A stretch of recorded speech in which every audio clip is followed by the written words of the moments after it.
자, 그 다음으로 우리가 이제 살펴볼 거는 이제 힘에 대해서 그 이제 계산 세팅에 따른 액큐러시와 그 다음에 force를 우리가 언제까지 얼마까지 우리가 수렴을 시켜야 되는지 구조 최적화에 있어서 뭐 이런 그런 부분을 살펴보도록 하겠습니다. 이제 여기 예로 가져온 거는 이제 H2 몰레큘인데요.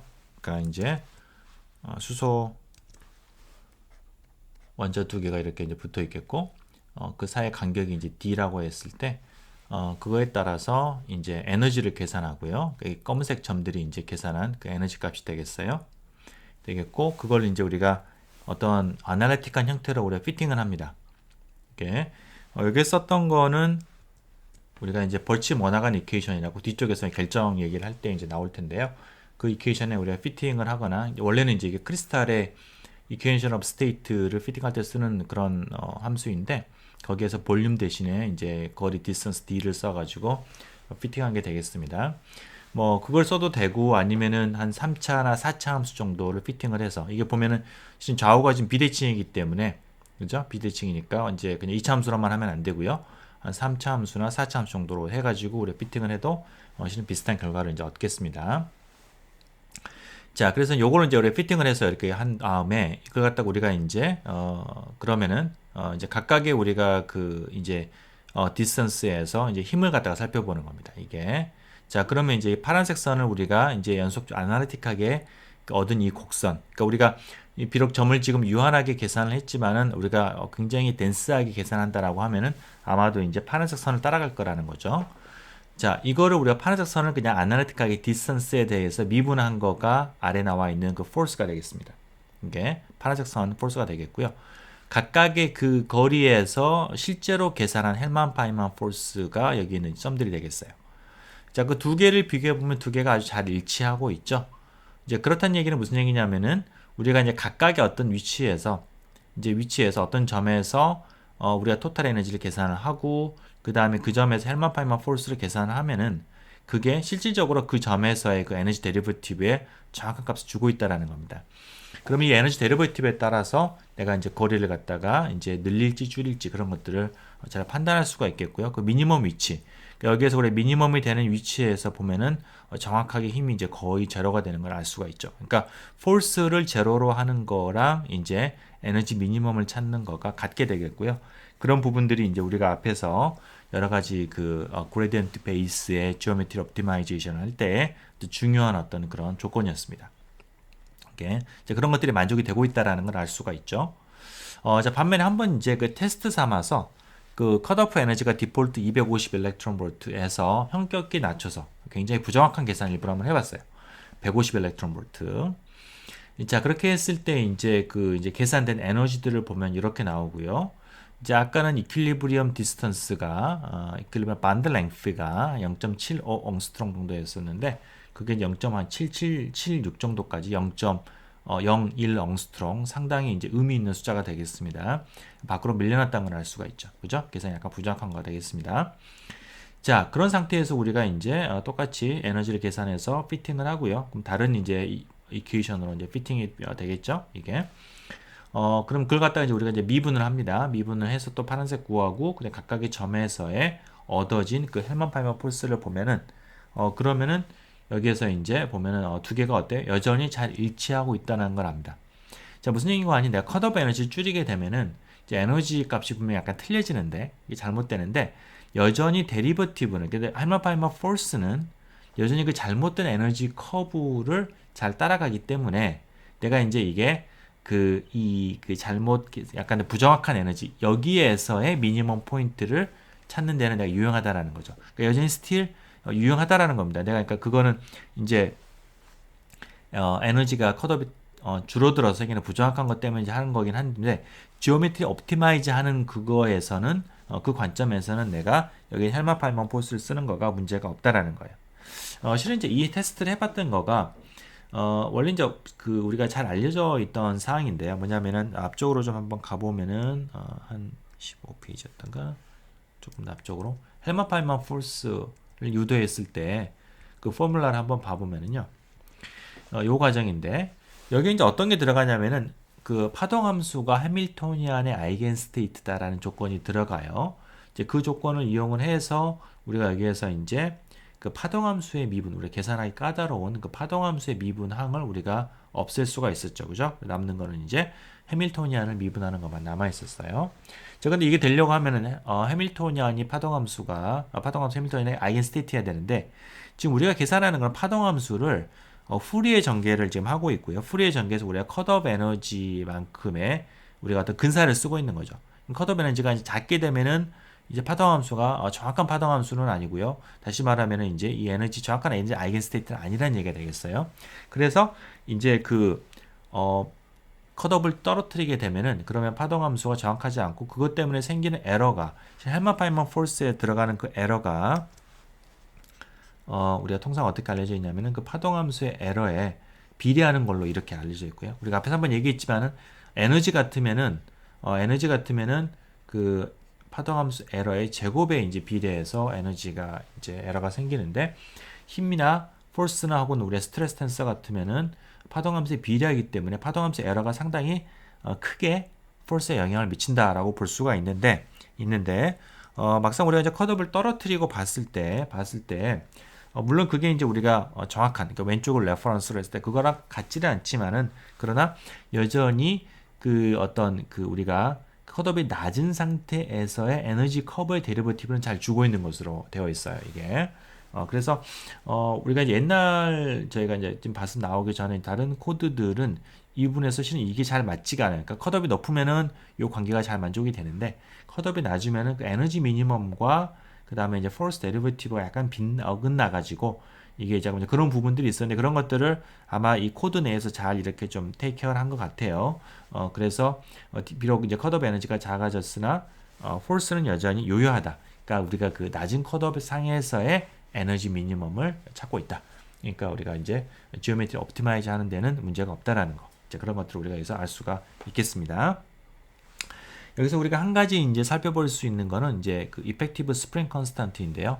그러니까 이제 우리가 이제 수소 이 원자들 사이에 그 힘을 우리가 본드를 갖다가 어떤 고전적인 이런 스프링으로 우리가 근사를 한다라고 하면은 그러면 이제 원점 근처에서 갖다 우리가 이제 이차함수로 이제 근사를 했을 때 그 커버처에 해당이 되는 거가 그게 이제 스프링 컨스턴트를 주겠죠. 그러니까 다시 말하면 이걸 우리가 이제 이 근처에서 에너지를 갖다가 우리가 2분의 1의 kx 제곱으로 우리가 이렇게 근사를 하는 거죠. 그렇죠? 자, 그랬을 때 이제 k 값, 이게 x는 아니고 x-x제로 이퀄리브리엄 디스턴스에 대해서 제곱 형태가 되겠죠. 이 k 값이 얼마가 되는지를 한번 계산해 보면은요. 요 이제 기울기를 가지고 그러니까 f는 kx 이제 요걸 우리가 이제 미분을 하면은 그럼 f는 k 곱하기 마이너스 k 곱하기 델타 x라는 그런 후크의 법칙이 나오잖아요. 그러니까 우리가 이제 얼마만큼 변이를 줬을 때 힘이 얼마나 바뀌는지를 우리가 그 비례상수로 구하면 되는 건데 거기에서 여기서 우리가 완전 직선은 아니지만은 이제 거의 직선이고 우리가 살짝 이렇게 이제 그것을 보면은 대충 이 값이 0.1옹스트롱 변할 때 포스는 3.5 EB per 옹스트롱이 변했잖아요. 그러니까 그걸 나눠주게 되면은 K 값, 이 effective한 스프링 컨스탄트는 35 EB per 옹스트롱 제곱 정도가 됩니다.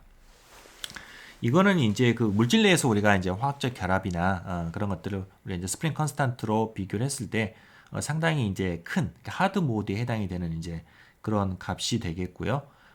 이제 이게 이제 티피컬하게 나타나는 우리가 고체 내에서 하드 모드의 어떤 스프링 컨스탄트 정도로 볼 수가 있겠습니다.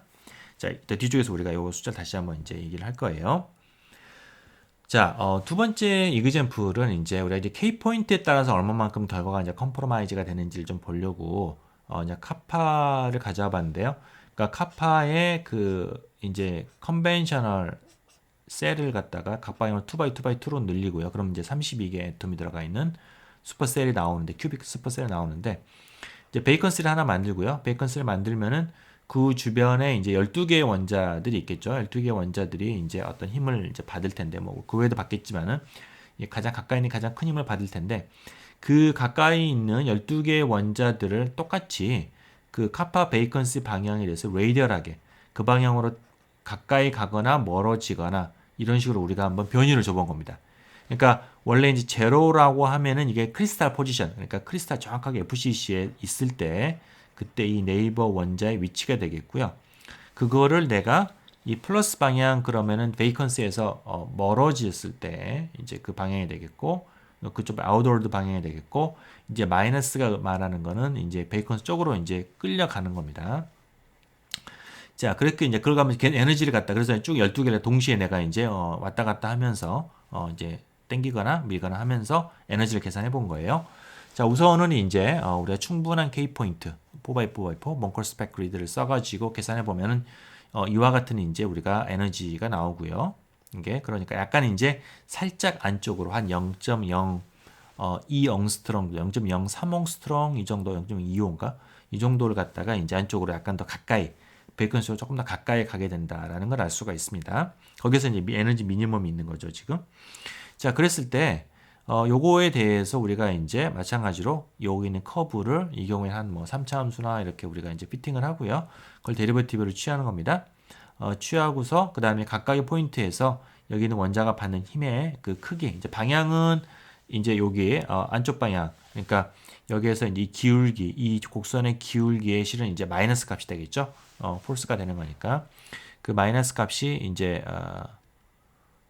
이렇게 되는 거고, 그걸 갖다 기울기에 이제 마이너스 값에다가 이제 우리가 이제 표시하게 되겠고요. 이제 점들은 각 원자들이 받는 힘에 이제 그걸 갖다가 이제 방향, 그러니까 이게 안쪽으로 당겨주면은 이제 이게 마이너스 방향이 되는 거고요. 나머지 이제 바깥쪽으로 밀려나가면 플러스 방향이 되는 이제 그런 식이 되겠습니다. 자, 그 두 개를 비교해 보면은 두 개가 잘 맞고 있죠. 그렇다는 얘기는 내가 예를 들어서 처음에 이제 스타팅 포인트를 보면은 요점에서 딱 이제 내가 처음에 릴렉스를 시작을 하면은 여기에서는 힘이 지금 마이너스니까 안쪽으로 당겨라, 안쪽으로 내려가면 에너지가 떨어질 것이다 라는 걸 의미하는 거고, 실제로 여기서 안쪽으로 내려갔을 때 이제 에너지가 떨어지는 것과 이제 우리가 일치하는 그런 방향이 되겠어요. 그리고 미니멈 포인트에서 정확하게 이제 거의 거기에 딱 제로가 되고 있다라는 것. 그래서 우리가 이렇게 계산된 그 폴스를 가지고서 이 폴스를 가지고서 우리가 그 이제 옵티마이즈를 하게 되면 미니멈 포인트를 잘 찾아간다라고 이제 우리가 볼 수가 있겠습니다. 자, 여기에서 이제 한 가지 이 폴스는 실은 원자 하나가 받는 힘이 아니고요.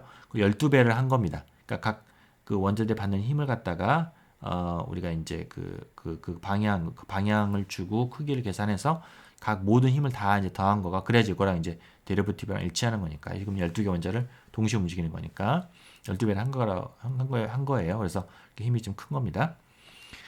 자, 반면에 우리가 K 포인트를 갖다가 확 낮췄어요. 감마 포인트. 그러면 당연히 이게 잘 안 맞겠죠. 그죠? 자, 그래서 실제로 내가 그 디스플레이스먼트에 따라서 에너지를 계산해 보면은 이게 바깥쪽으로 밀려 나가는 거가 더 에너지가 낮은, 그러니까 이게 이제 안쪽으로 당기는 게 아니라 바깥쪽으로 밀려 나가는 거가 더 낮은 에너지가 되겠고요. 자, 그래서 이제 그거는 이제 틀린 어떤 그런 계산이 되겠습니다. 자, 그런데 그때 내가 마찬가지로 피팅을 하고 그 다음에 이제 데리버티브를 취해서 실제로 계산된 헬만 파이만 폴스랑 비교를 해보면은 여전히 잘 맞고 있어요. 그렇다는 얘기는 내가 앞에 하고 마찬가지로 비록 이제 컴퓨테이셔널 파라미터가 컴프로마이즈가 돼가지고 에너지 서피스, 에너지 커브가 잘못된 그런 어떤 우리가 잘못되어 있더라도 데리버티브는 헬만 파이만 폴스는 그 잘못된 그 에너지 서피스에 맞춰져 가지고 여전히 잘 어드저스트가 되어 있기 때문에 내가 옵티마이즈하는 관점에서는 어떻게 보면 이제 그 잘못 약간 좀 루스한 그런 세팅에서 컴프로마이즈 되어 있는 그 에너지 안에서는 셀프 컨시스턴트한 내가 그런 어떤 이제 계산을 할 수가 있는 겁니다. 이게 자, 그래서 이제 폴스 부분은 우리가 이제 좀 이제 그렇게 크게 걱정 안 해도 되겠다라는 거가 되겠고요.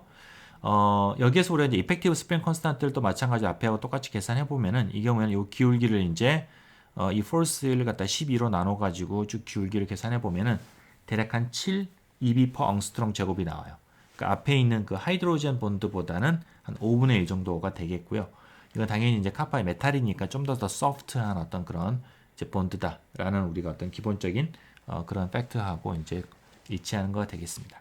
이게 자, 여기에서 우리가 자세히는 얘기 안 할 텐데요. 근데 실은 이제 폴스가 우리가 이제 아주 세밀하게 들어가면 아주 정교한 폴스를 원할 때는 약간 스미어링, 여기서 이제 사용한 게 이제 그냥 우리가 가우시안 스미어링을 사용을 했는데, 여기 사용한 스미어링하고 이제 에큐러스가 약간의 좀 이제 우리가 그 그게 약간 좀 이제 약간 미묘한 부분이 있어요. 그래가지고 그 이제 가우시안 스미어링을 쓰느냐 아니면은 그 우리가 저기 여기에서 바스베스 디폴트로 있는 그 매트패슬 팩스톤 그 스미어링을 쓰냐에 따라서 그 따라가는 그 에너지 커브가 살짝 다릅니다. 아주 미묘하게. 예, 그래서 이제 그런 것들이 정말 우리가 아주 센시티브한 정확한 계산을 필요로 할 때는 좀 신경을 써야 되는 건데 대부분의 머티리얼 모델링에서는 그렇게 크게 문제가 안 되는 거가 되겠습니다. 그래서 여러분들 그냥 일단은 뭐 그런 게 있다라는 거 여러분 이렇게 좀 한번 이제 참조로 써놨고요. 자, 그래서 이제 뭐 폴스는 우리가 이제 에너지만 잘 컨버지가 되는 어떤 세팅이면 폴스는 그렇게 우리가 우려하지 않아도 되겠다라는 게 되겠고요. 물론 이제 그게 항상 우리가 이제 계산해서 그렇지만은 어떤 이런 우리가 몇 가지 우리가 테스트한 이런 뭐 수소 분자 아니면 뭐 카파 뭐 여기에 적용됐던 거 모든 다른 물질에 똑같이 적용이 되거나 그런 거는 아닙니다. 그러니까 여러분들 케이스마다 다를 수가 있으니까요. 각자 이제 좀 의심이 된다거나 그랬을 때는 좀 한번 볼 필요가 있겠어요. 그러니까 내가 계산하고 있는 포스가 정확하게 지금 에너지 미니멈을 따라가고 있나 이런 것들 한번 좀 살펴보는 거가 뭐 필요하다고 생각이 되면은 뭐 할 수가 있겠습니다. 이게 자, 그 다음에 이제 우리가 이제 얘기할 거는 이 force를 우리가 이제 옵티마이즈, 그러니까 구조 옵티마이즈를 할 때 우리가 이제 그 force를 이제 어느 한도까지 쭉 줄여가지고 우리가 구조 옵티마이즈를 하는데요. 과연 어디까지 그걸 우리가 이제 줄여야 될 것이냐라는 겁니다. 이게 그 우리가 소위 이제 브레이킹 컨디션이라고 이제 얘기를 하는데요. 예, 컨디션 얘기를 하는데 여기에서는 우리가 이제 고려해야 되는 거가 실은 이제 두 가지 관점이 있겠어요. 하나는 이제 구조적인 관점, 에너지적인 관점.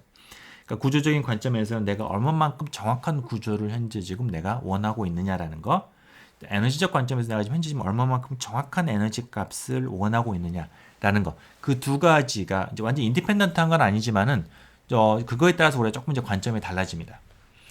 우선 스트럭처를 봐보죠. 스트럭처. 내가 얼마만큼 이제 그 구조를 정확하게 파악하고 싶으냐. 뭐 예를 들어서 내가 앞에로 얘기하면 내가 이제 이 H2 수소 분자를 계산할 때 수소 분자 사이의 거리를 내가 얼마나 정확하게 알고 싶으냐라는 거죠. 이제 그거에 따라서 내가 정확하게 알고 싶을수록 더 내가 이 미니멈 포인트 근처로 아주 내가 제로에 가깝게 내가 가져가야 될 것이고요. 반면에 내가 자꾸 루스하게 내가 좀 이렇게 좀 에러가 범위가 좀 있다. 뭐 있어도 내가 괜찮다라고 하면은 그러면 조금 그렇게 완전히 제로를 가깝지는 않더라도 좀 적당한 선에서 내가 끊을 수가 있을 것이고 뭐 그런 거죠 이게. 자, 그래서 그걸 한번 러프하게 한번 에스티메이트를 해보면은요.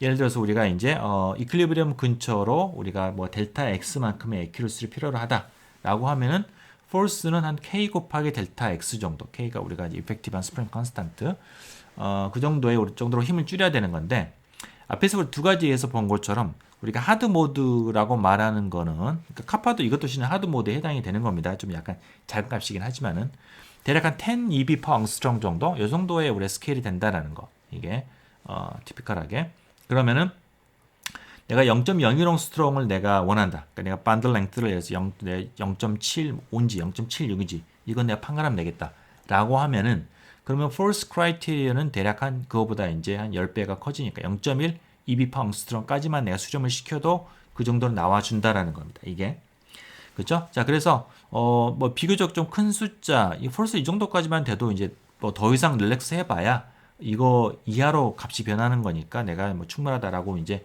볼 수도 있긴 하겠지만은 실은 이제 좀 더 우리가 이거는 이제 뭐라고 해야 되지? 그 어퍼 리밋 같은 이제 그런 거고요.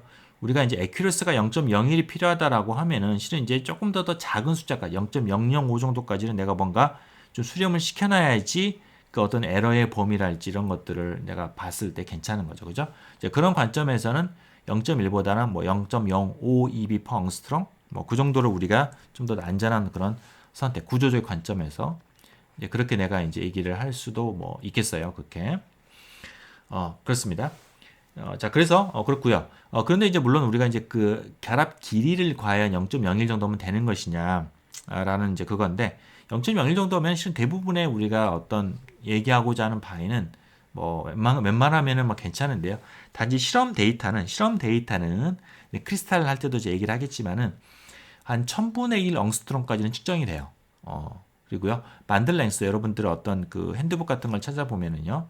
그 몰레큘의 어떤 그 결합 길이들을 보면은 1000분의 1 엉스트롬까지도 측정이 됩니다. 그게 아주 정밀한 스펙트로스코피로 통해서 정밀하게 측정을 하기 때문에 그래서 실은 이제 그 정도까지도 0.001 옹스트롱, 그러니까 1000분의 1 옹스트롱 그 정도까지도 내가 어쩌면은 수렴을 시키는 게 조금 이제 내가 욕심을 내면 할 수도 있는 거고요. 이제 그렇게 하려고 치면은 포스를 0.01 옹스트롱, 0.01 EB per 옹스트롱 정도까지는 줄여줘야지 내가 한 1000분의 1 옹스트롱까지 에큐러스가 나오고요. 그러면 실험이랑 내가 비교할 때, 예를 들어 실험이 0.7, 6, 2 이렇게 됐는데 내가 뭐 유효 숫자를 갖다 이거런데 비교를 하면서 나는 0.7, 6 이렇게만 쓰는 거는 조금 이제 좀 찜찜하다라는 거죠. 그죠? 그래서 그때는 내가 좀 이제 실험 데이터랑 좀 리거러스하게 비교를 하고 싶다라고 하면은 좀 이제 내가 요 숫자를 좀 늘려야 될 필요가 있을 거고요. 물론 이렇게 써도 상관은 없겠지만 논문에다가 뭐 이렇게 적을 수도 있겠지만은 그래도 실험이 이 정도인데 내가 이론은 뭐 요 숫자 하나 더 낮춘다라고 하면은 그때는 조금 더 타이트하게 릴렉스를 해서 내가 정확하게 값을 갖다가 주는 거가 큰 의미는 없지만은 좀 이제 비교적인 관점에서는 좀 더 뭐 정당하다고 볼 수가 있겠습니다. 이게 자, 구조적으로는 그래요. 자, 그다음에 에너지는 약간 다릅니다. 자, 에너지로 보면은 여기 좀 잠깐 지우면은요. 예. 자, 에너지를 좀 보면은 우리가 이제 그 예를 들어서 0.01옹스트롱을 내가 좀 틀렸다. 구조적인 관점에서라고 했을 때 그럼 에너지는 도대체 미니멈으로 붙어서 진짜 트루 바닥으로 붙어서 얼마만큼 내가 오버 에스티메이트를 하고 있느냐를 따져보면은요. 그거는 2분의 1 K 델타 X 제곱이잖아요. 에너지가 델타 X가 에러가 있다고 치면은 그러면은 에너지로는 0.5 밀리 일렉트론 볼트, 그러니까 1 밀리비가 안 되는 겁니다. 이 바닥으로부터 뜨는 정도가. 자, 그래서 굉장히 이렇게 그 본드 하나로 얘기해 보면 이제 작다라고 말할 수가 있는데, 근데 이제 문제는 뭐냐면 내가 이게 어떤 그 슈퍼셀 계산을 하고 있다. 슈퍼셀 계산을 하고 있어가지고 그 슈퍼셀 안에 원자가 많은 거예요. 그래서 뭐 100개 정도가 있다라고 치면은 그럼 100개 안에 100개가 있으면 뭐 러프하게 에스티메이트 하는 겁니다. 각 원자마다 요 정도의 내가 에러가 0.5 밀리비의 에러가 있다라고 하면은 100개의 원자가 있으면은 다 합쳐 이게 스케일업 되는 거고요. 그럼 전체적으로 0.05 일렉트론 볼트 에러가 생길 수가 있는 거죠. 이거는 제법 큰 에러라고 볼 수도 있겠습니다. 이게 있는 거예요.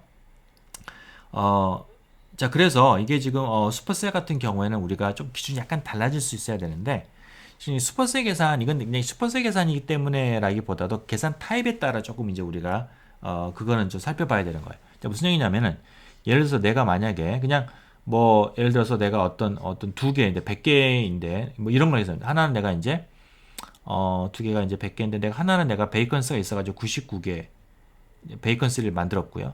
그래서 99개 원자가 됐고 그럼 내가 이 디펙트의 포메이션 에너지를 계산한다 라고 하면은 이 99개의 원자가 들어가 있는 슈퍼셀 에너지와 100개가 들어가 있는 슈퍼셀 에너지가 두 개의 차이가 바로 나한테 거의 직접적으로 이제 포메이션 에너지가 되는 겁니다. 물론 여기다가 이제 내가 크리스탈 에너지 갖다가 하나를 빼야 되겠긴 하겠지만은 그래서 여기 이제 포메이션 에너지에 이제 내가 그 근접한 어떤 그러니까 그거 유사한 그런 에너지가 되는 거거든요.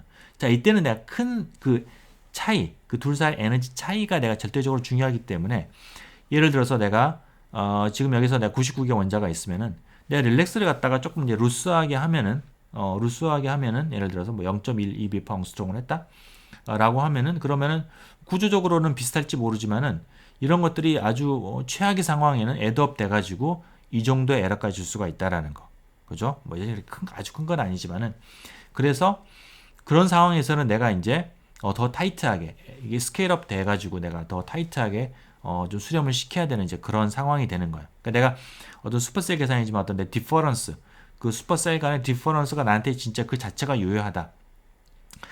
라고 하면은 이제 그때는 조금 내가 신경을 써야 되는 부분이겠고, 근데 내가 계산한 어떤 프로퍼티가 이제 뭐 100개인데 이제 이게가 아니고 100개랑 그다음 또 다른 100개인데 약간 다른 구조의 어떤 100개의 원자이고 내가 이제 비교하는 게 약간 이렇게 원자로 나누어서 그러니까 약간 호모지니어스한 디펙트가 있고 이런 게 아니라 호모지니어스한 어떤 그런 내가 시스템이다라고 하면은 그때는 에러가 나눠지기 때문에 그때 내가 조금 더 톨러런트 할 수가 있는 거죠. 이게. 그래서 이제 그런 식으로 계산 타입에 따라서 내가 얼마만큼 좀 이렇게 그 타이트하게 컨버지 시킬 거냐라는 게 좀 달라지는 겁니다. 이게. 그런 부분들이 좀 이제 미묘한 부분이 되겠어요. 자, 그래서 내가 구조적인 관점, 내가 인디비주얼 원자들의 위치를 하는 관점하고 내가 내가 그럼 에너지를 얼마만큼 정확한 에너지를 필요하냐라는 거는 약간 다르게 이게 두 개가 될 수가 있다라는 상황에 따라서 그런 것들 이제 여러분들이 이제 좀 기억을 해두시면 좋겠고요. 자, 바습에서는 그러면은 어떤 식으로 우리가 force optimize, 지오메트리가 옵티마이제이션이 끝났나라는 걸 어떻게 판단하냐면은 이제 두 가지 옵션이 있는데요. 그 디폴트는 이제 그게 이제 EDIFFG라고 하는 이런 파라미터를 가지고서 이제 컨트롤 되는 건데 디폴트는 이게 이제 포지티브한 값이에요. 포지티브가 되면은 이게 쭉 릴렉스를 하면 릴렉스하면 내 에너지가 이제 쭉 내려가잖아요. 이 스텝마다 에너지 쭉 떨어지는데 이 떨어질 때 내가 현재 스텝하고 이전 스텝하고의 에너지 차이가 둘 사이 에너지 차이가 그러니까 여기 이 거리가 아니고요. 이게 x축이 이오닉 스텝이 되겠고요. 내가 y축이 이제 에너지라고 하면은 그 스텝 간의 그 에너지 차이 여기 이 둘 사이 에너지 차이 이 델타 E가 이 포지티브한 값보다 그러니까 이거 앱솔루트 값이 EDIFFG보다 더 작으면은 수렴이 됐다. 그러니까 에너지가 인접한 스텝 간의 차이가 너무 적어서 내가 충분히 수렴했다. 라고 이제 보는 거가 이제 양의 값일 때 의미가 됩니다. 디폴트 값은 이제 우리가 그 일렉트로닉 스텝 할 때 썼던 거의 10배가 되는데요. 그게 이제 10의 1밀리 일렉트로볼트예요. 그러니까 내가 이 에너지가 1밀리비 이하로 내가 이렇게 이제 변하면은 그러면 충분히 떨어졌어. 내가 더 가봐야 이거보다 더 낮은 더 작은 이제 이거하고 뭐라 그러지? 완전히 더 얼마나 작을지는 모르겠지만 최악의 상황에는 요 정도 스케일 정도로 변하는 거니까 1밀리비 정도면 내가 괜찮다. 그러니까 여기서 스탑을 하는 거죠. 그죠? 자, 그래서 이제 그렇게 우리가 하는 그런 옵션이 있겠고요. 근데 이거 할 때 이제 이게 물론 충분히 리즈너블한 거죠. 내가 이제 쭉 이렇게 스텝이 가는데 둘 사이 변화가 작으면은 그럼 더 이상 더 가봐야 에너지 변화가 없으니까 내가 그거 갖다가 이제 받아들일 수는 있는데 리즈너블한데 이게 이제 어떤 경우냐 아주 드문 경우긴 하지만은 이 컨버전스 그러니까 이오닉 스텝에 따라서 토탈 에너지가 아주 고르게 쭉 유니폼하게 쭉 떨어지면 솔직히 전혀 문제가 안 돼요. 아주 좋은 그런 기준이 되는데 그렇지 않고 약간 들쭉날쭉하게 이렇게 왔다 갔다 하는 어떤 그런 계산들이 있어요. 이게 수렴을 잘 안 하고 오실레이션 하다 보면은 아직 수렴이 안 됐는데도 불구하고 이게 우연히도 현재 스텝과 이전 스텝의 에너지 차이가 똑같아가지고 수렴이 됐다라고 착각을 할 수가 있습니다. 그러니까 약간 좀 극단적인 예로 이런 걸 봐보죠. 내가 뭐냐면은 이제 이렇게 에너지 서피스가 이렇게 있는데 현재 지금 이퀄리브리엄 포인트가 여기 있고요. 내가 여기 있는데 이만큼 가야 돼요. 지금 그렇게 수렴이 충분히 된 상태가 아닌데도 요거하고 요 다음 스텝에 내가 이쪽으로 가가지고 그러니까 약간 뭐라 그러지? 언더 슈팅이라고 그럴까요? 그러니까 여기 있다가 이쪽으로 가야 되는데 이제 더 너무 많이 지나쳐가지고 옆으로 가가지고 이쪽과 이쪽의 에너지 차이가 없이 보이는 그죠? 이거는 이제 뭐랄까 수렴이 돼서 그러는 게 아니라 우연히도 이게 지금 오실레이션 하다 보니까 에너지가 같은 거예요. 그런데 이걸 보고서 내가 수렴했다 라고 하고서 판단을 낼 수도 있다라는 거죠. 최악의 상황에는.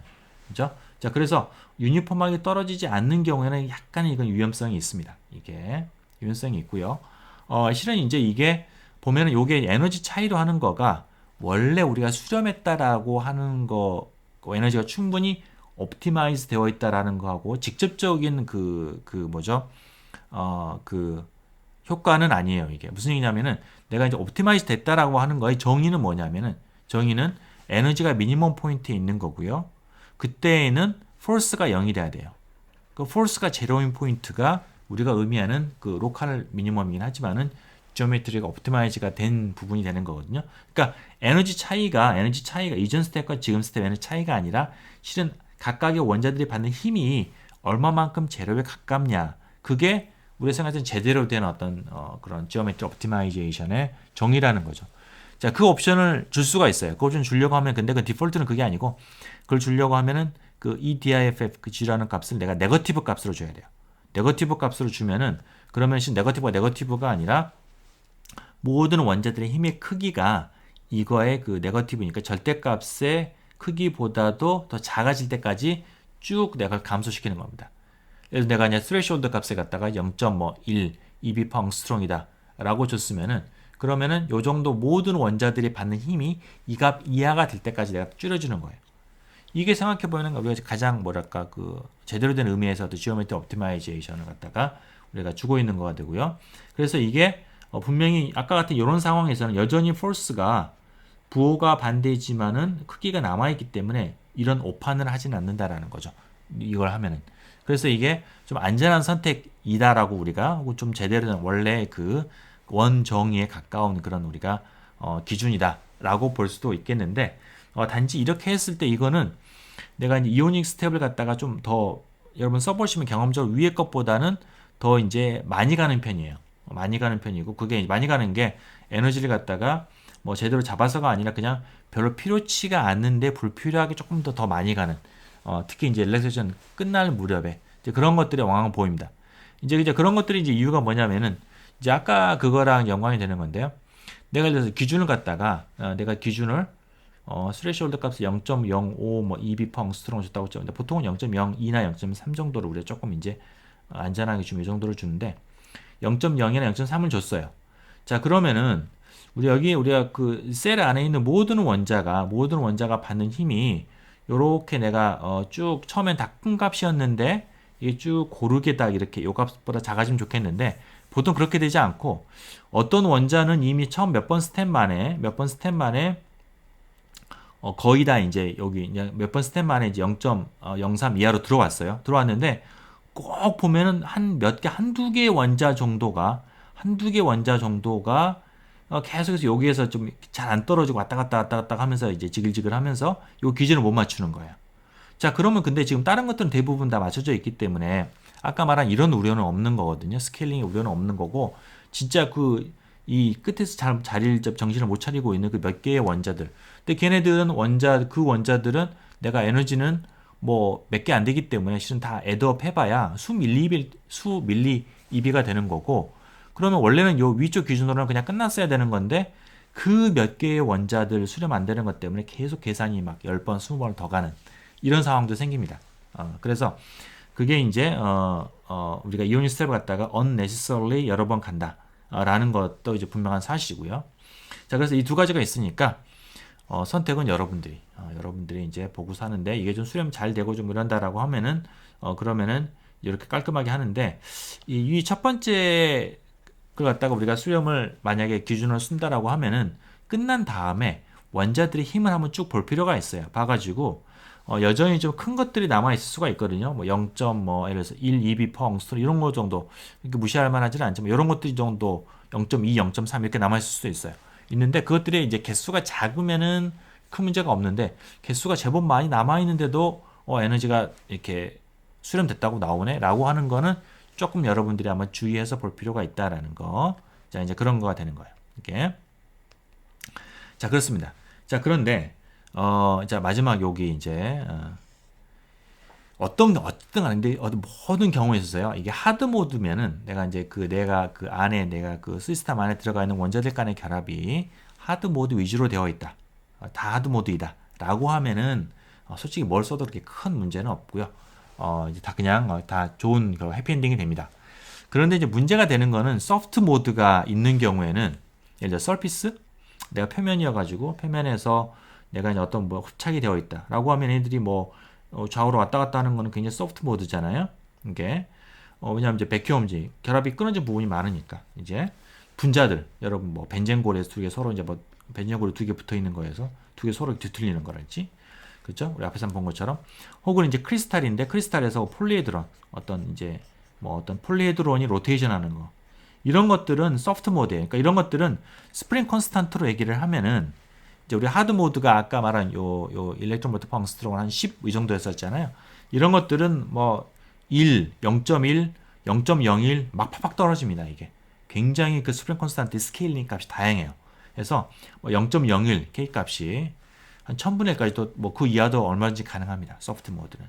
그래서 K 값이 굉장히 작은 이런 경우에는 하여튼 골치 아픈 거예요. 골치 아픈 거고요. 뭐 여러분이 어떤 선택 기준을 하건 안전한 선택 기준은 솔직히 없습니다. 없어요. 이제 그거 다음 예를 한번 들어보면은 이제 이런 거예요. 뭐냐면은 내가 0.05, 그러니까 하드 모드에서는 0.05 EV per 앙스트롱 정도면은 상당히 우리가 괜찮은 그런 이제 상황이었어요. 그래서 0.05로 수렴을 시키면은 에너지 변화는 앞에서 우리가 아까 이런 기준에 의해서 0.1 밀리입이니까 K가 10이라고 하면은 뭐 이 정도면 내가 뭐 이렇게까지 내가 뭐 과할 정도로 애큐레이트한 그런 이제 계산이 되는 거죠. 이게 하드 모드라고 하면은. 자, 그런데 이게 소프트 모드에서 K 값이 0.00, 0.01이다. 1000분의 1이 작은 거예요. 그러면은 이게 분모로 들어가니까 에러 값이 증폭이 되는 거예요. 그러니까 하나는 내가 이렇게 돼 있는 거고요. 다른 하나는 이게 이렇게 돼 있는 겁니다. 그러면 내가 이제 어떤 같은 내가 저기 뭐죠? 폴스를 갖다가 내가 이제 같은 어떤 그런 뭐죠? 그러니까 그 폴스를 갖다가 내가 폴스를 같이 놓고 봤을 때 얘는 훨씬 더 멀리까지 그게 벗어날 수가 있는 거예요. 폴스 컨버전스 얘기하면. 그러니까 구조적인 정보도 틀려 있고요. 그러니까 0.05라고 하는 거가 아까 말한 내가 이제 여기에서 보면 이제 에러 값, 그죠? 좀 이제 디스플레이스먼트, 그러니까 구조적인 관점에서의 그 에러도 이 K 값이 작아지게 되면 똑같은 폴스 컨버전스 크라이테리아에 대해서 그 델타 X 값이 훨씬 더 커지는 거고요. 에너지도 마찬가지로 커지는 거예요. 그러니까 지오메트리도 엉망이 돼, 그 다음에 에너지도 엉망이 되는 거예요. 그래서 이런 경우에는 뭐 딴 수가 없습니다. 내가 더 타이트하게 컨버전 시킬 수밖에 없고요. 그래서 0.05에서 0.02를 쓰면은 이 에너지 에러가 훨씬 더 줄어들게 되고요. 이제 구조적인 정보도 이것보다는 더 많이 이렇게 줄어들게 되겠죠. 그게. 그렇죠? 자, 그래서 이게 하여튼 소프트 모드가 되면은 하여튼 골치 아픕니다. 내가 이제 하드 모드에 썼던 어떤 그런 폴스 컨버전스는 다 잊어버리고 상당히 좀 자세히 들여다봐야 돼요. 그래서 내가 정말 그 소프트 모드를 내가 이렇게 릴렉스 하는 게 지금 필요한 건지, 예를 들어서 내가 현재 이 사이트에 있는데 내가 A 사이트에 있는지 A 사이트 위에 있는지 B 사이트 위에 있는지를 내가 이제 이렇게 구별해야 된다라고 하는데 A 사이트 위에다가 내가 갖다 놓고서 지금 릴렉스를 하면은 B가 안정하면은 B 쪽으로 쭉 가기는 가겠지만은 굉장히 천천히 가고 그 다음에 이제 이게 소프트 해가지고 샬로우하다, 소프트 모드라고 하면은 그러면은 상당히 여러 번 가야지 혹은 이제 폴스를 굉장히 내가 많이 줄여야지 얘가 이제 이 미니멈 근처에 도달하지. 안 그러면은 중간에 그냥 A하고 B 사이에서 수렴됐다라고 나온다라는 거죠. 그러면 그건 우리가 이제 어떤 A 사이트가 안정하냐, B 사이트에서 안정하냐라는 그 사이트의 안정성을 얘기하는데 내가 잘못된 결론을 줄 수가 있다라는 거예요. 그래서 그런 점에서 상당히 이제 이게 계산들이 좀 까다로워지는 겁니다. 그래서 하여튼 이제 이런 것들이 그래서 이러면 저렇게 되고 저렇게 해서는 저럴 때는 이렇게 하면 된다는 어떤 레시피가 일반적으로 실은 존재하기가 어려운 게 워낙 상황마다 다르기 때문에 그런 거고요. 그래서 여러분들 내가 가지고 있는 시스템에 소프트 모드가 있다고 생각이 되면 여러분들이 좀 한번 긴장하고 그런 이제 컨버전스의 기준을 다시 한번 좀 점검할 필요가 있겠습니다. 오케이.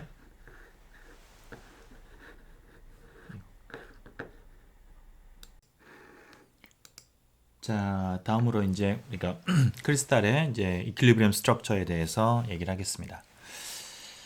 자, 우리가 이제 이퀄리브리엄 스트럭처, 크리스탈의 이퀄리브리엄 스트럭처라는 게 무엇이냐 하면은 어떤 주어진 온도와 압력에서 크리스탈의 어떤 이퀄리브리엄, 우리가 이제 매크로 스테이트, 여러분 연력학에서 마이크로 스테이트, 매크로 스테이트 구별했잖아요.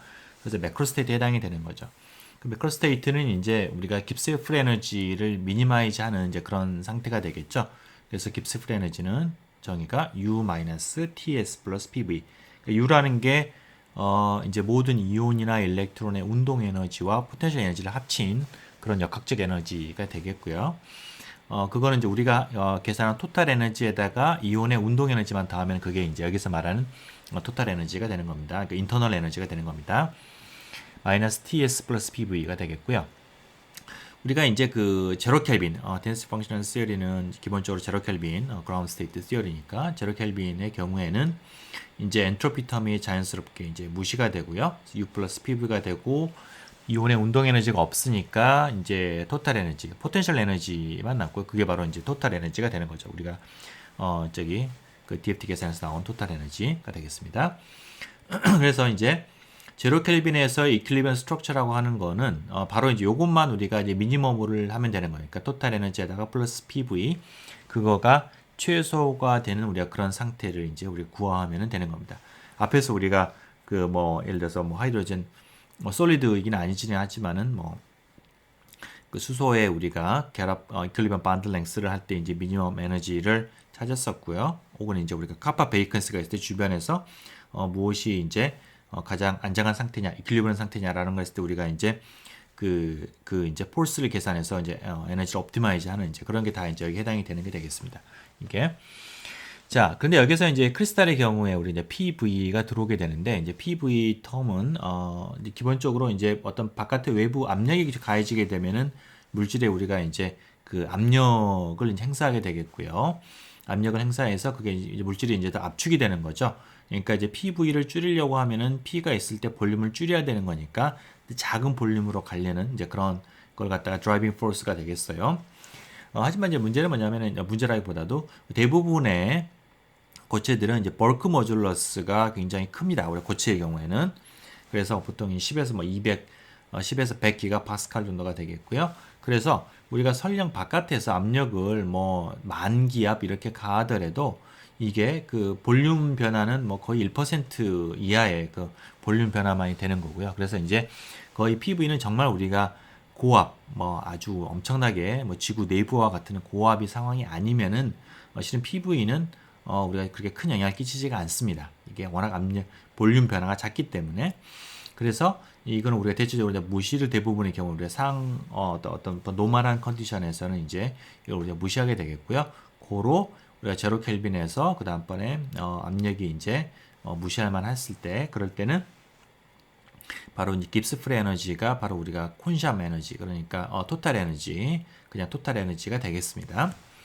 자, 이제 파이널 템퍼러처 유한한 온도가 되면은 이제 원자들은 이제 우리가 앞에서 한번 MD를 본 적이 있었지만 스몰 바이브레이션을 거치고요. 그게 제로 켈빈 근처에서 진동을 하죠.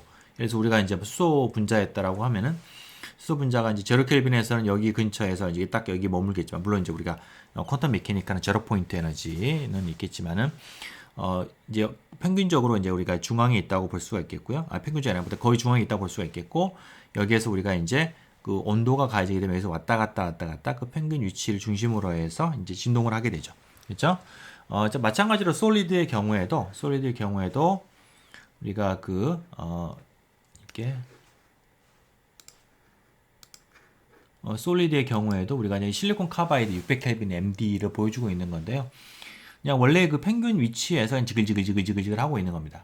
이게 자 그래서 이게 쭉 진동을 하고 있는데 평균적으로 어떤 우리가 진동 운동을 하고 있는데 우리가 이게 그 시간적으로 그걸 에버리지를 해보게 되면요, 이걸 아주 짧은 순간에 뭐 수 피코세컨에서 우리가 이제 이렇게 보이는 거고 실은 이제 우리가 매크로 스케일이라는 어떤 그런 시간 스케일에서 원자들의 위치를 시간 평균을 내게 되면은 그러면 그거는 잘 정의된 값이라는 거죠. 시간대에서 왔다 갔다 하는 게 아니라 거의 시간에 무관한 어떤 상수로 주어지게 되고요. 레티스 벡터 맞죠? 레티스 벡터도 우리가 보면 약간씩 움직입니다. 그러니까 이게 여기에서는 잘 안 보이겠지만은 여기서 안 보이겠지만은 무슨 얘기냐면은 얘가 이제 뭐 2차원으로 얘기를 하면은 이게 이제 유닛셀들이 이렇게 쭉 크리스탈이니까 반복이 되잖아요. 그러면은 이제 우리가 유한한 온도에서 이제 쭉 보게 되면은 이게 이 셀 바운더리가 딱 상수로 주어져 있지 않고 뭐 늘어났다, 뭐 어떤 부분을 뭐 줄어들었다, 어떤 부분은 약간 뭐 길쭉하게 됐다, 뭐 이런 것들이 계속해서 요동치고 있는 겁니다. 이게 자 그런데 그런 것들이 우리가 시간에 따라서 쭉 에버리지를 하게 되면은 뭐 한 우리가 뭐 피코세컨만 실은 에버리지도 그렇게 되는데요. 거의 그냥 일정한 상수값을 가지게 되는 거고요. 그래서 우리가 이제 유한한 온도가 되더라도 원자나 레티스 벡터가 움직인다고 하더라도 우리가 평균적으로 보면은 그 평균적인 값은 잘 디파인 되게 되는 거고요. 그게 바로 유한한 온도에서의 이퀄리브리엄 스트럭처를 정의하게 되는 겁니다. 이게 유한한 뭐 상온에서 우리가 이렇게 되는 거고요. 실은 근데 그거는 거의 우리가 이제 이런 미니멈 근처로 진동을 하는 거기 때문에 제로 켈빈의 그 위치에서 거의 벗어나질 않아요. 거의 갖게 되고 있고요. 단지 레티스 파라미터의 경우에는 우리가 그게 이제 여러분들 아시겠지만 열팽창 때문에 약간 이제 아주 0. 몇 퍼센트 정도 이렇게 레티스 파라미터가 증가하는 그런 부분이 있습니다.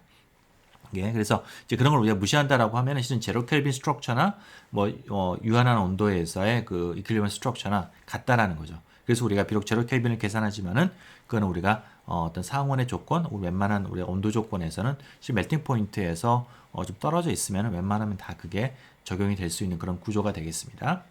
우리가 뒤쪽에서는 이제 실제 유한한 온도에서 기습 프리 에너지가 어떻게 될지를 우리가 나중에 뒤쪽 챕터에서 우리가 저기 배울 거고요. 그 경우에는 이제 여기다 추가로 우리가 해줘야 되는 거는 그 lattice vibration, 그래서 다시 말하면 포논이죠. 이제 포논의 그 바이브레이션 에너지와 그다음에 엔트로피 컨트리뷰션들을 갖다 고려를 하게 되면은 그러면 우리 유한한 온도에서의 어떤 솔리드의 어떤 그런 우리가 이제 프리 에너지 상태 그 이퀄리브리엄 스테이트를 갖다 우리가 정확하게 디파인 할 수 있게 됩니다. 뒤쪽에서 할게요. 자, 그 이퀄리브리엄 스트럭처는 굉장히 중요합니다. 우리는 제로 켈빈에서 이제 구할 건데요. 굉장히 중요합니다. 여러 가지 면에서 중요한 건데 우선 첫 번째는 이게 다른 우리가 모든 어떤 계산, 그 후에 수행하는 우리가 모든 계산에서 가장 기초적인 거가 되는 거예요. 요즘은 이제 우리가 거의 크리스탈 그 자체만을 계산하지는 않고요. 그걸 크리스탈 계산한 다음에 그걸 어떤 표면을 만든다든가 디펙트를 만든다든가 뭐 그렇게 계산하잖아요. 자, 그런 걸 했을 때 우리가 가장 우리가 주어진 물질의 크리스탈 레티스를 우리가 확장을 해서 만드는 거기 때문에 그 모든 기초가 되는 거죠. 그래서 기초 공사 튼튼해야 되는 거예요. 이렇게. 그래서 굉장히 중요하게 되는 거고요. 정확하게 내가 찾는 게 중요한 거고, 그 다음에 물질의 프로퍼티가 레티스 파라미터에 상당히 센시티브합니다. 이 0.01옹스트롱 정도만 변하더라도 제법 물성들이 변해요. 이게 실제 0.01옹스트롱이 여러분 뭐 굉장히 작은 길이처럼 보이지만은 솔리드 입장에서는 고체 입장에서는 이 정도의 변화를 주려고 하면은 굉장히 우리가 많은 에너지를 갖다가 실은 넣어야지 이 정도로 변할 수가 있는 거고요. 하여튼 그런 거에 따라서 그래서 뭐 밴드갭이랄지 아니면 기타 여러 가지 물성들이 이제 바뀔 수가 있겠고요. 어떤 프로퍼티는 지극히 예민합니다. 예를 들어서 뭐 강유전성 같은 것들 그런 것들은 이제 지금 소프트 모드가 있는 경우인데 소프트 모드가 있는 경우에는 그 레티스 파라미터에 더더욱 센시티브 해가지고 거의 뭐 1000분의 1 옹스트롱까지도 우리가 신경을 써야 되는 그런 거가 되겠어요. 최소한도 100분의 1 옹스트롱 정도는 우리가 정확한 값을 갖다가 우리가 찾는 거가 좀 필요하겠습니다. 또 다른 이유는 이 이퀄리브리엄 우리가 물질의 구조라고 하는 거는 우리의 재료에 대해서 가장 정확하면서도 폭넓게 측정이 된 그런 우리가 특성입니다. 뭐 당연하겠죠. 우리가 어떤 이제 크리스탈이 있다라고 하면은 그 구조 분석, 그게 도대체 어떤 원자 배치를 가지고 있느냐, 그게 실은 크리스탈로그래피의 핵심이잖아요. 그런 것들은 굉장히 오랜 역사를 가지고 있고 실험 및 분석 기술들이 이제 아주 많이 발달해 있고요. 그래서 티피컬하게 여러분들이 뭐 ICSD와 같은 그런 실험 구조 데이터베이스를 보면은 그 리포트하고 있는 그 레티스 파라미터들의 프리시전이 1000분의 1 옹스트롱 단위예요. 이게 그 정도만큼도 이게 리저블 할 수 있을 정도로 잘 측정이 된다. 그렇기 때문에 실험 데이터가 우리가 앞에 서브섹션에서 얘기한 것처럼 실험 데이터가 이 정도의 애큐러시를 가지고 있는데 이론이 그걸 따라가지 않으면 약간 좀 이제 좀 쑥스럽죠. 그죠? 그런 점에서 이제 우리가 이제 실은 또 이제 어떤 걸 비교를 할 수가 있겠고 우리 실험 그런 구조랑 비교를 할 수가 있겠고 그래서 그만큼 정확하게 우리가 계산해야 되는 겁니다. 이게 그래서 레티스 파라미터 그럼 얼마나 우리가 정확하게 계산해야 될까? 이론적인 값이니까 우리는 뭐 어떻게 보면은 얼마든지 원칙적으로는 얼마든지 우리가 프리시전을 높일 수가 있는데 주어진 어떤 뭐 계산 세팅, 뭐 PB면 PB 이런 세팅 하에서요. 그런데 이제 여러 가지 걸 고려했을 때 실질적으로는 0.001 정도 옹스트롱의 프리시전까지를 가지는 건 조금 더 어렵고요. 보통은 0.005 옹스트롱 이 정도에 근접한 프리시전. 그러니까 0.01보다는 작지만은 0.001보다는 좀 큰 한 0.0023 옹스트롱 이 정도의 우리가 이제 이 숫자 정도를 우리가 구하는 게 현실적인 어떤 우리가 절충안이라고 볼 수가 있겠습니다. 그래서 이제 그 정도는 우리가 이제 좀 일반적으로 좀 잡아줘야 된다 처음에 라는 게 되겠어요. 자, 그럼 이퀄리브리엄 구조를 어떻게 해서 우리가 이제 구할 것이냐 라는 거는 이제 크게 우리가 이제 두 가지 방법이 있어요. 첫 번째는 좀 이제 간편한 겁니다. 뭐냐면 이제 그레디언트를 이용을 하는 건데요. 그러니까 우리가 이제 앞에서는 force를 이제 봤었는데 마찬가지로 스트레스 텐서도 우리가 이제 계산을 할 수가 있었다고 그랬었죠. 이 force랑 스트레스 텐서, 그러니까 force는 원자가 그 인터널 코디네이트가 어떻게 이제 움직여야 되는지를 나타내는 거고요. 스트레스 텐서는 레티스 벡터가 어떻게 바뀌는지를 나타내는 거죠. 이 두 개를 가지고서 우리가 레티스 벡터와 그 다음에 이제 와타미 포지션을 둘 따라 우리가 릴렉스를 하게 되면은 그러면은 우리가 이제 그 전체적으로 가장 낮은 그 콘샵 에너지가 토탈 에너지를 우리가 구할 수가 있게 되는 겁니다. 그래서 앞에서 했던 여러 가지 다양한 지오메트리 옵티마이즈 방법을 갖다 활용을 해가지고 그냥 우리가 릴렉스를 해 나가는 거예요. 코디네이트하고 이걸 갖다가 자, 바스벳은 이제 그런 거를 이제 그 컨트롤하는 게 ISIF라는 이런 태그가 되는데, 다양한 옵션이 있어요. 0번부터 7번까지 뭐 무려 8개의 그런 옵션이 있는데, 크게 두 가지로 나눠집니다. 뭐냐면은 기능적으로 보면 하나는 우리가 force와 stress를 이제 계산을 어떤 걸 할 것이냐라는 거 하고, 이 뒤에 거는 내가 이제 그걸 가지고서 원자의 위치나 스트레스, 그러니까 force를 가지고 이제 포지션을, 그 다음에 스트레스 텐서를 가지고서는 셀에 우리가 shape이나 볼륨을 어떻게 우리가 바꿀 거냐라는 거예요. 자, 여기서 우리가 이제 셀에 shape과 볼륨을 구별을 했는데, 그 얘기는 이제 무슨 얘기냐면은 이제 우리가 예를 들어서 2차원을 한번 예를 들어 보면은요. 내가 현재 레티스 벡터가 이렇게 돼 있고 이렇게 돼 있다고 쳐봐요. 자, 이렇게 돼 있다. 라고 하면 레티스 벡터가 이게 유닛셀이 되겠죠. 자, 그러면 내가 이제 셀의 쉐입을 바꾼다라는 거는, 이게 셀의 볼륨을 바꾼다라는 거는 이것들 사이의 각도와 이 두 레티스 벡터의 그 레이쇼, 길이의 비는 고정을 하고, 이걸 전체적으로 내가 늘리면 두 개 동시에 늘리는 거죠. 이렇게. 이렇게 해서 내가 늘리거나 혹은 줄이거나 이렇게 스케일링을 하는 거예요. 그러니까 스케일링. 그렇게 하는 거가 이제 볼륨만 바꾸는 겁니다. 볼륨 바꿀 수가 있잖아요. 이렇게. 되는 거고요. 쉐입을 바꾼다라는 거는 볼륨이 일정한 상태 하에서 내가 레티스 벡터들을 갖다가 안에서 볼륨이 일정한 조건 하에서 바꾸는 겁니다. 그러니까 예를 들어서 내가 이 벡터를 갖다가 요 벡터를 줄인다라고 하는데, 줄이면은 내가 볼륨이 줄어드니까 어떻게 하냐면 각도를 키워야 되겠죠. 그죠? 그러면은 여기 이렇게 됐던 거를 뭐 얘는 뭐 고정이 돼 있다고 치면 이걸 갖다 이렇게 내가 바꾸는 거가 셀의 볼륨은 일정하게 하면서 쉐입을 바꾸는 거예요. 이게. 자, 그래서 그 두 가지 자유도가 있는 거죠, 우리가. 이게 쉐입을 갖다가 일정하게 하는 것, 각도와 그다음에 길이의 비는 일정하게 하면서 변화시키는 것과 이제 그런 게 있겠고, 그다음에 이제 볼륨을 갖다가 일정하게 하면서 쉐입을 바꾸는 게 있겠고. 그죠? 잠깐 말이 맞나? 미안합니다. 그러니까 볼륨은 일정하게 하면서 쉐입을 바꾸는 게 있겠고, 그 다음에 이제 쉐입 말하는 이제 요걸 이제 그들 사이의 그 레이시오는 레이시오와 각도는 일정하게 하면서 볼륨을 바꾸는 거. 이 두 가지 옵션이 가능하고요.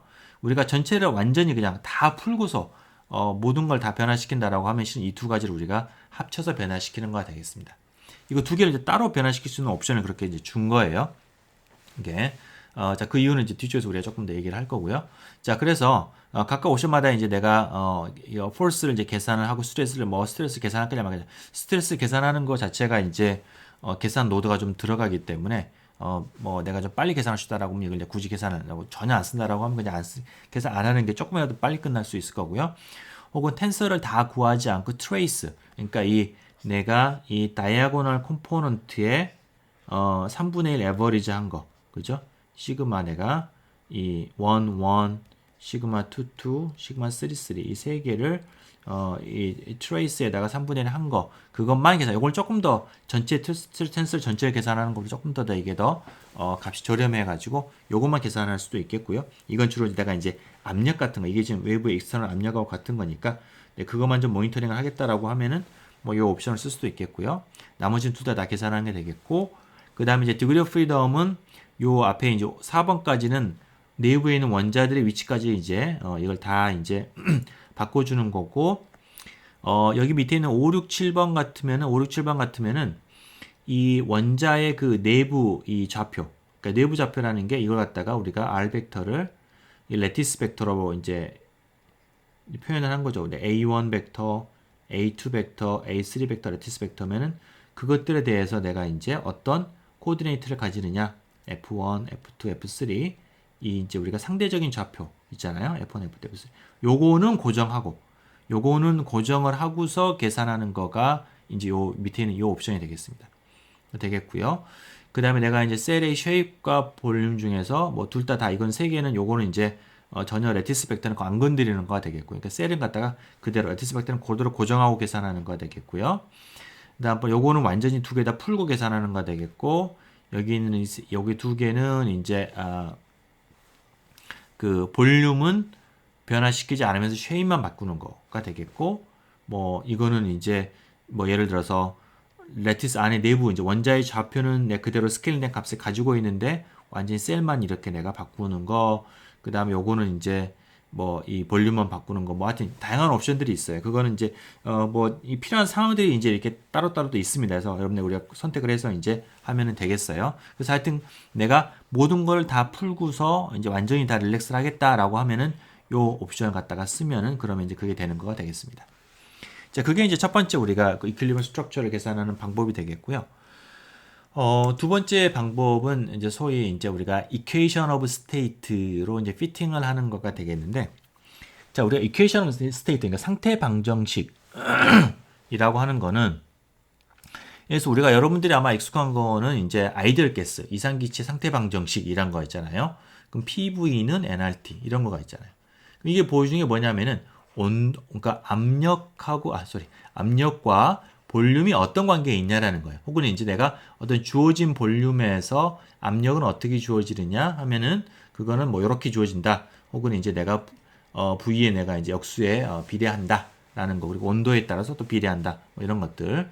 이제 그런 것들이 우리가 이제 상태 방정식인 거죠. 그러니까 기본적으로는 이제 볼륨과 프레셔와 볼륨 사이의 관계가 되겠어요. 압력이 얼마 됐을 때 얘가 어떤 상태, 어떤 볼륨 상태에 있느냐라는 거. 그게 이제 equation of state인데, 마찬가지로 내가 솔리드에 대해서도 내가 그런 equation of state를 갖다가 이제 정의를 하는 겁니다. 다시 말하면은 주어진 어떤 내가 압력에서 볼륨이 어떻게 되는가, 혹은 내가 볼륨이 얼마일 때 압력이 얼마가 되는가, P와 V 사이의 관계, 어떤 등온 과정, 어떤 온도가 일정하다라고 했을 때 등온 과정에서 그걸 나타내는 건데, 거기에 대해서는 이제 벌치, 모나간 이 두 사람이 디벨로퍼에는 어떤 그런 매크로스코픽한 혹은 페노멀로지컬한 현상학적인 어떤 그런 상태 방정식이 있습니다. 이것도 이제 마찬가지로 이제 우리가 테일러 익스펜션을 하는 건데, 그러니까 이제 우리 이퀄리브리엄 볼륨이 있으면 이퀄리브리엄 근처를 대해서 우리가 이제 얼마만큼 넓은 영역까지 커버를 할 것이냐. 이게 우리가 폴리노미얼 같으면 이제 2차함, 3차함 수리까지 하는데, 조금 더 근본적인 프린시플을 따져가지고 우리가 이제 그걸 비슷하게 익스펜드를 하는 겁니다. 그래서 이제 우리가 이제 많이 쓰는 거는 이제 서드 오더 벌치 모나간 아이소서멀 이퀘이션 오브 스테이트라는 건데요. 그 형태는 이제 이렇게 되는 겁니다. 이게 뭐 꽤나 복잡한데요. 보면은 이제 기본적으로 이제 어떤 볼륨과 압력의 어떤 그런 관계를 나타내는 거고요. 여기 보면은 이제 여러 가지 V가 그 볼륨이고 몇 가지 파라미터가 있는데, V0는 이제 이퀄리브리엄 볼륨, 그러니까 미니멈에서의 이제 이퀄리브리엄 상태에서의 볼륨이 되겠고, B0가 거기에서의 버크 모듈러스가 되겠고요. 버크 모듈러스는 정의가 이렇게 되죠. 그러니까 내가 이제 압력을 가하면 얼마만큼 볼륨이 이제 바뀌느냐, 이제 그걸 나타내는 이제 버크 모듈러스죠. 그렇게 되겠고요. 참고로 여기서 프레셔는 이제 그 하이드로스태틱 프레셔가 됩니다. 그러니까 어떤 뭐 우리가 저기 뭐죠? 유니액실이나 바이액실이 아니라 우리가 어떤 유체 같은 걸 통해서 이렇게 우리가 압력을 가하는 하이드로스태틱, 모든 방향으로 균일하게 압력이 가해지는 하이드로스태틱 프레셔가 되겠어요. 자, 그래서 여기도 마찬가지로 버크 모듈러스 하이드로스태틱 프레셔 하에서의 볼륨 변화를 얘기를 하는 거고요. 자, 여기는 B0 프라임이라고 하는 게 또 있는데, B0 프라임은 이게 이제 버크 모듈러스가 상수가 아니라 진짜 압력에 따라 약간 또 변합니다. 이게 그래서 아무래도 압력을 좀 더 가하면은 더 단단해지고요. 보통 이퀄리브리엄 스테이트가 이 약간 뒤쪽으로 늘어나는 방향으로는 약간 좀 이렇게 소프트해지고요. 아무래도 결합 길이가 이제 늘어나니까 소프트해지고, 이게 내가 이제 압축을 하면 더 단단해져서 급하게 올라가는. 그래서 보통 이제 이런 모양이 많은데요. 그러니까 좀 과장히 그리면은 뒤쪽으로는 좀 소프트해지는 쪽이고, 앞쪽으로는 이게 좀 더 하드해지는 쪽이에요. 이게 만약에 그 거리에 상관이 없이 일정한 우리가 어떤 스프링 컨스탄트를 가지면 완전 이차함수로 돼야 되는데, 이 하모닉 해야 되는데 그렇지가 않은 거죠. 이게 아나모닉한 형태가 돼가지고 되는 거고, 그래서 이제 버크 모듈러스 마찬가지로 내가 압력에 따라서 이렇게 변하고요. 압력이 세지게 되면은 버크 모듈러스도 보통 이제 커지는 이제 그런 그게 대부분입니다. 그래서 이 B0 프라임은 이제 우리가 이제 그 뭐 한 1 정도의 오도를 가지는 어떤 그 양의 값이 되겠습니다. 그죠? 그 단위로는 이제 버크 모듈러스는 이제 기가파스칼, 그 다음에 B0 프라임이 압력을 또 이제 버크 모듈러스 미분한 거니까 그냥 상수가 되겠죠. 그 단위가 없는 그런 상수가 되겠어요. 자, 그래서 하여튼 뭐 이런 우리가 이제 equation of state가 이제 나와 있고, 굉장히 많은 물질들이 이제 실질적으로 우리가 측정을 해도 요런 이퀘이션과 잘 맞고요. 계산을 해도 요거 잘 맞습니다. 상당히 그 넓은 영역에 대해서 이 형태를 따르게 돼요. 자, 그래서 이제 그걸 가지고서 우리가 이제 어떤 그런 아날리틱한 형태를 갖다가 끌어내게 되고요. 이걸 우리가 이제 조금 더 우리가 그 다루기 좀 더 우리가 계산하기 좋은 양식은 에너지인데 이걸 에너지로 이제 프레셔와 볼륨 사이의 관계를 에너지와 볼륨 사이의 관계로 우리가 바꾸려고 하면은 이걸 쓰면 되는데요. 여러분 연력학에서 du는 TDS-PdV 이런 거 이제 여러분 배우셨죠? 여기에서 내가 이제 압력을 가하는 거가 여기서 압력을 가하는 게 실은 이제 내가 리버서블하게 압력을 가하는 그러니까 천천히 압력을 가했다가 또 풀었다가 하는 그런 아디아바틱한 프로세스거든요. 그렇기 때문에 실은 엔트로피가 안 변하는 거고요. 그래서 TDS가 이제 아이센트로픽 프로세스 그래서 이제 요거는 우리가 무시할 수가 있고 DU는 마이너스 PdV가 돼서 바로 이제 우리가 이제 요걸 갖다가 P하고 V 사이의 관계를 알고 있으니까 이걸 바로 볼륨으로 적분을 하면은 바로 에너지가 내가 볼륨의 함수가 되겠어요. 그때 나오는 적분 상수가 이제 U0이고 뒤에 거를 적분을 하면은 요런 이제 적분이 나오게 됩니다. 뭐 하여튼 상당히 꽤나 조금 이제 까다롭고 아니 뭐 그렇게 까다롭진 않고 뭐 쭉 적분하면 되겠죠. 뭐 잘 정리하면은 하여튼 뭐 그래 나오게 나옵니다. 이게 나와요. 자, 그래서 이제 요걸 이용을 하는 겁니다. 그래서 뭐냐면은 그 앞에는 내가 그레디언트를 이용을 해가지고 현재 주어져 있는 어떤 내가 초기 어떤 구조에서 스트레스와 포스를 가지고 원자의 위치와 레티스 벡터를 변화시키는 거고요. 여기에서는 내가 이제 어떤 주어진 볼륨이 달라졌을 때 볼륨에 따라서 그 에너지를 계산을 해가지고 에너지하고 볼륨 사이에 그 관계로부터서 그걸 피팅을 해가지고 이퀄리브리엄 볼륨을 구하면 우리가 레티스 파라미터를 이제 구할 수가 있겠죠. 그걸 갖다가 이제 우리가 구하고 하는 겁니다. 이게. 자, 그러면은 얼핏 보기에 첫 번째 방법이 더 이제 편해 보이는데요. 두 번째 방법도 우리가 이제 많이 사용을 하는데 이 두 번째 방법은 이제 장점이 있는데요. 뒤에서 얘기하겠지만은 실은 이제 우리가 force 이제 그 force 같으면 여러분 앞에서 우리가 보면은 상당히 컴퓨테이셔널 애큐러시가 좀 떨어지더라도 그 에너지의 미니멈은 잘 잡아줬어요. 그죠? 그러니까 그거는 괜찮은데 스트레스 텐서는 그렇지가 않아요. 스트레스 텐서는 컷업에 굉장히 민감한 아주 명확한 에러가 나오게 됩니다. 아주 충분치 않으면은 그래서 그것 때문에 이 스트레스 텐서는 좀 에러가 좀 상당히 좀 커질 수가 있고요. 그래서 그것보다는 우리가 이제 에너지가 덜 센시티브해서 다시 말해 컷업을 갖다 그렇게 이제 보통 디폴트 컷업을 써도 된다라는 거. 그래서 이제 프레셔를 스트레스 텐서를 갖다가 쓰지 않음으로 거기서 오는 이제 그 에러를 갖다 피할 수가 있다라는 거. 그게 하나의 장점이 되겠고요. 또 다른 하나의 장점은 여기 피팅 과정을 통해서 자연스럽게 우리가 이제 버크 모듈러스의 미분값이 나오게 되는데 이런 값들은 우리가 이제 뭐 실험적으로 바로 측정이 가능하기도 하고 그래 중요하기도 하고요. 실험적 측정이 가능해서 실험과 비교할 수 있는 그런 양이 됩니다. 이렇게. 물론 이제 내가 버크 모듈러스든 요거든 BJ 프라임이든 스트레스 센서를 통해서 뒤에서 얘기를 하겠지만 메케니컬 프로퍼티 할 때 아마 우리가 얘기를 할 텐데 그 스트레스 센서의 변화를 통해서 우리가 잡아내는 방법이 있는데요. 마찬가지로 스트레스 센서라는 거가 컴퓨테이션 에러에 좀 약간 좀 이렇게 센시티브한 게 있기 때문에 에러가 좀 들어올 수 있어요. 계산이 좀 까다롭다라는 거죠. 그런 점에서 요 값이 좀 훨씬 더 우리가 믿을만하다. 뉴메리컬 에러가 좀 덜하다라는 거. 그런 점에서 좀 이렇게 우리가 이렇게 좀 쉽게 이렇게 구할 수 있으면서도 정확한 어떤 그런 양이 되겠습니다. 이게.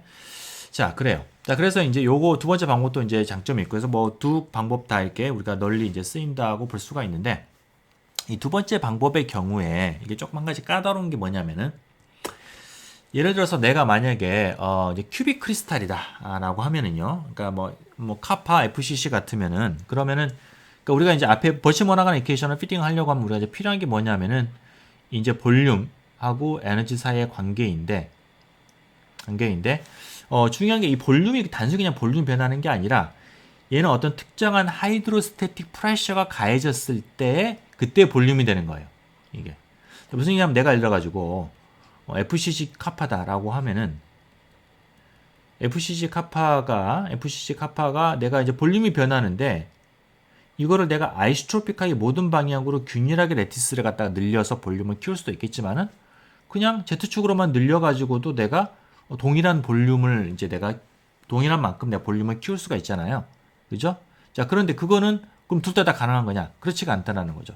뭐냐면 여기서 우리가 얘기하는 거는 어디까지나 하이드로스태틱 프레셔가 걸린 상황이기 때문에 중요한 건 내가 볼륨 변화를 하되 볼륨을 바꾸되 반드시 그걸로부터 계산된 스트레스 텐서가 다이아고널한 형태여야 돼요. 그러니까 앞에서 우리가 이제 시그마 이거가 텐서인데 혹은 3x3 매트릭스인데 다이아고널하게 동일한 값. 그게 이제 실은 익스터널 프레셔랑 같은 값이 또 나와야 되고요. 그다음 오프 다이아고널 성분은 0이 되는 이런 형태가 될 때 그때의 볼륨을 얘기를 하는 겁니다. 이렇게. 그래서 내가 한쪽 발만 늘렸다라고 하면은 이런 형태가 이제 안 되는 거죠. 그죠? 자, 그래서 이제 그 조건을 맞춰줘야 되는 거예요. 근데 우리가 이제 큐빅 크리스탈이다. 카파 같은 큐빅 크리스탈 같으면은 내가 그냥 레티스 파라미터만 다 모든 방향으로 레티스 벡터만 키워주게 되면은 대칭성에 의해서 자연스럽게 항상 스트레스 텐서는 무조건 하이드로스태틱 프레셔가 됩니다. 이게. 자, 그래서 그때는 내가 레티스 파라미터만 변환시켜가지고 계산하면 돼요. 그래서 뭐 문제가 없습니다. 이게. 그러니까 레티스 파라미터를 늘리는 것과 바로 이제 하이드로스태틱 프레셔를 인가하는 것과 내가 동일한 그런 효과가 이제 되는 것이죠. 이게. 자, 그런데 이제 그렇지 않은 경우에는 내가 이제 하이드로스태틱 프레셔를 바꾸게 되면은 그게 레티스 파라미터가 방향별로 다르게 될 수가 있다라는 거. 그걸 어떻게 아냐라는 거예요. 그죠? 자, 그거는 상당히 까다로운 문제이고요. 내가 일일이 내가 변화시키면서 내가 볼 수도 있는 것도 아니고. 자, 그래서 이제 그걸 해줄 수 있는 방법. 다시 말하면 하이드로스태틱 프레셔가 걸렸을 때 어떤 내가 이제 볼륨 변화를 할 수 있는 방법이 실은 두 가지 방법이 있습니다. 자, 첫 번째는 뭐냐면 우리가 앞에서 했던 그 다양한 릴렉세이션 옵션을 갖다가 우리가 이제 쓰는 건데 그 스트레스 텐서를 쓰는 거예요. 쓰는 건데 이제 그 에러는 조금 다시 한번 얘기를 하고요. 이 중에서 내가 3번이 이제 모든 거를 다 릴렉스를 하는 건데 3번을 쓰지 않고 4번을 쓰면은 그러면은 볼륨은 일정하게 하면서 이게 내가 이제 셀 쉐입은 바꿔주거든요. 이게 그 얘기는 무슨 얘기냐면 내가 셀 쉐입과 포지션을 바꿔준다는 얘기는 볼륨이 일정하고 이 두 개 한다는 얘기는 그거에 스트레스 텐서가 결과적으로는 스트레스 텐서가 내가 이제 이런 식으로 이 다이아고널 형태로 바뀌게 되는. 그러니까 볼륨은 내가 이제 일단은 어떤 일정한 값이기 때문에 이 P 익스터널 제로로 만들 수는 없겠지만 그러나 처음에 내가 만약 이런 것들이 이제 이런 내가 이제 어떤 그런 아이덴티 매트리스 형태가 아니었던 거를 얘가 쉐입을 바꿔가지고 이렇게 맞춰주는 거가 됩니다. 이게. 자, 예를 들어가지고 내가 TiO2에 내가 이제 루타일 구조인데요. 루타일 구조니까 실은 이제 이 A하고 그다음에 C하고 값이 이제 이렇게 달라요. 다른데 이따가 여러분 제가 그 자료 보충할 때 그림 하나 집어넣을게요. TiO2에. 자, 그래서 A하고 C가 다르니까 이제 이게 내가 이제 테트라고널 구조 맞죠? 테트라고널 구조가 되는 거죠, 그죠? 자, 그런데 내가 거기에서 볼륨을 이퀄리브리엄 볼륨을 약간 작게 주고서 그 다음에 아이스 IF 요거 4번 옵션을 쓰게 되면은 쭉 릴렉스를 합니다. 내부 좌표도 릴렉스를 하고 그 다음에 이제 셀 쉐입도 이제 릴렉스를 하는데 최종적으로 나오는 스트레스 텐서가 이렇게 돼요. 보면은 다이아고널 성분이 이제 거의 완벽하게 같지는 않아요. 이게 이제 어떻게 뉴메리컬한 거니까 어차피. 그러나 거의 같게 0.1 1kB 이내로 두 개가 일치하게 이렇게 나오게 되고요. 오프다이아고널 성분 0이 되고 이런 식으로 내가 이제 그걸 맞춰주게 됩니다. 그걸 조정을 해가지고 이렇게. 자, 그래서 ISF4라는 옵션을 써가지고 내가 이제 이런 형태로 맞춰주는 거. 내가 주어진 볼륨을 그대로 가져가면서 하는 방법이 있겠고요. 자, 또 다른 두 번째 방법은 소위 퓨레이 스트레스 혹은 이제 그 옵션을 이용을 하는 건데 이게 정확하게 어떤 의미인지는 뒤쪽에서 우리가 얘기를 하고요. 어쨌거나 이제 P 스트레스라고 하는 값을 주면은 그러면은 우리가 이제 바스에서 어떤 거를 우리가 이제 이걸 갖다가 이용해서 에뮬레이트 해볼 수 있냐면은 이 압력 P 스트레스는 어떤 걸 주면은 그 압력이 하이드로스태틱 압력이 걸려 있을 때 상황을 우리가 이제 에뮬레이트를 할 수가 있어요. 이게 원래 취지하고 이제 바습에서 이제 이걸 갖다 넣었던 이유는 다른 이유긴 한데 이걸 우리가 조금 다른 방향으로 이용을 하게 되면은 마치 P 스트레스는 내가 뭐 100 그러면은 100 잠깐만요. 이게 이 단위가 어떻게 되지? P 스트레스 킬로바 단위가 아마 킬로바일 겁니다. 그 킬로바의 그 압력이 이제 가해진 상황에서 내가 이제 하이드로스태틱 프레셔를 가정하고서 이제 이렇게 계산하는 겁니다. 이게 그럼 이런 압력이 가했다고 하고서 내가 fully relax를 하게 되면은 그러면은 최종적으로 마찬가지로 내가 이제 동일한 효과를 이제 가져올 수가 있겠죠. 자, 그래서 이 경우 내가 이제 P 스트레스를 갖다가 72.36 이걸 갖다가 이제 주고서 I-3 이렇게 해가지고 하면은 그러면은 얘가 이제 이 압력이 이제 이 다이고널 성분이 그거에 맞춰지도록 쭉 얘가 또 레티스 벡터를 바꿔요. 바꿔가지고 인터널 코디네이트는 다 이제 릴렉스가 돼서 이제 폴스가 거의 0에 가깝게 됐고요. 그래서 최종적으로 이런 스트레스 센서가 나오게 됩니다. 마찬가지 위하고 비슷하게 위하고 마찬가지로 이게 거의 다이고널하게 되어 있고요. 거의 다이고널하게 되어 있고 이거는 이제 마치 이제 하여튼 뭐 그렇게 되어 있는 거고 요 의미는 조금 이제 뒤쪽에서 그래 다른 의미로 해석이 이제 될 것이고요. 그렇게 되고 그렇게 했을 때 이제 볼륨은 보면 우리가 앞에서 아까 다른 방식으로 했던 거 이 볼륨을 주고 했던 것과 이제 동일한 어떤 볼륨이 우리가 얻어지게 된 거죠. 이것과 이게 두 개가 그렇죠? 그래서 아주 두 가지 방식 다 보면은 결론적으로는 이런 익스터널 프레셔가 주어져 있을 때 이제 볼륨인데 근데 아까 말한 것처럼 스트레스 텐서는 정확하지 않기 때문에 이 볼륨은 실은 우리한테 큰 의미가 없어요. 없지만은 어찌되었거나 이 볼륨 62.56이라는 이 볼륨에서 그 다음에 우리가 이제 계산된 에너지가 토탈 에너지가 나왔을 거잖아요. 그 에너지 값이 바로 이제 에너지 벌서스 볼륨에서 이제 그 볼륨일 때 그 에너지가 되는 거예요. 이 포인트 찍는 거예요. 압력은 여기서는 안 씁니다. 얼마인지는 don't care. 이거 또한 정확하지도 않아요. 이게. 근데 상관이 없이 어찌됐거나 하이드로스테틱 프레셔를 내가 가해주는 그런 효과를 갖다가 여기서 내가 이용을 하는 겁니다. 그렇죠? 자, 그래서 이제 그런 방식으로 우리가 이제 지오메트리가 복잡한 경우에는 우리가 이제 볼륨을 바꿔가면서 그러면서 에너지를 계산을 하고 에너지를 구하고 그거를 이제 버치 원화관으로 피팅을 해가지고 우리가 이제 이런 값들 갖다가 이제 우리가 구하게 되겠습니다.